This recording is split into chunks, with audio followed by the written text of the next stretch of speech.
Hello and welcome everyone. This is me Anuvartika. आज मैं आपको सुनाने जा रही हूँ उत्तराखंड की लोक कथा देवदार और उमा। चमोली में एक छोटा सा गांव है, देवरण डोरा। कई साल पहले इसी गांव में भवानी दत्त नामक एक पुरोहित रहते थे। वे गांव के शिव मंदिर के पुजारी थे। उनकी एक बेटी थी, उमा। वो अपने पिता के समान ही धार्मिक स्वभाव वाली थी। वो रोज अपने पिता के साथ मंदिर जाती। मंदिर की साफ सफाई के बाद वो शिव की पूजा करती। प्रतिदिन शिवलिंग पर गंगा जल चढ़ाया करती। शिवलिंग पर मंदार के फूल भी चढ़ाती। इन फूलों को लाने वो नित्य जंगल जाती थी। मंदार के फूल तोड़ने वो जब अपने पंजों के बल उचकती तो पेड़ की डालियां अपने आप झुक जाती थीं। उमा को जंगल बहुत भाता था। सघन देवदारों के पेड़ों की छांव में बैठना उसे बड़ा अच्छा लगता। जंगल में चीड़ के पेड़ों से उसे बहुत लगाव था। उमा ने अपने घर के आंगन में भी देवदार का पेड़ लगाया था। वो उसमें नियम से प्रतिदिन पानी डालती। पौधे को बढ़ते देख उसे बहुत खुशी होती।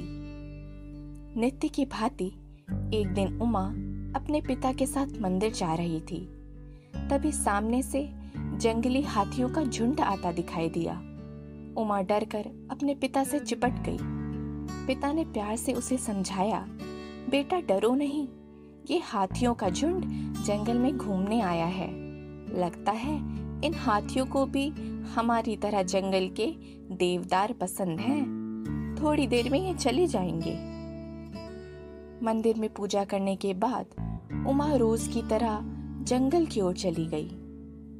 लेकिन काफी देर तक वो नहीं लौटी तो भवानी दत्त को चिंता होने लगी। बेटी की तलाश में वे भी जंगल गए।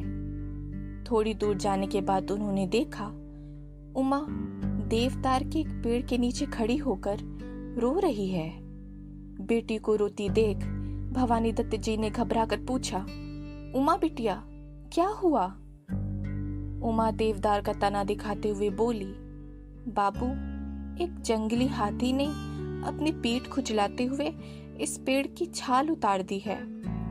इसे कितना दर्द हो रहा होगा ना। देवदार के प्रति बेटी का स्नेह देखकर भवानी दत्त का हृदय भी करुणा से भर उठा। वे सोचने लगे कि मेरी नन्ही सी बेटी का हृदय कितना विशाल है, जो पेड़ों के प्रति भी इतना ममतामय है। कहा जाता है कि नन्ही उमा ही अगले जन्म में हिमालय की पुत्री उमा बनी।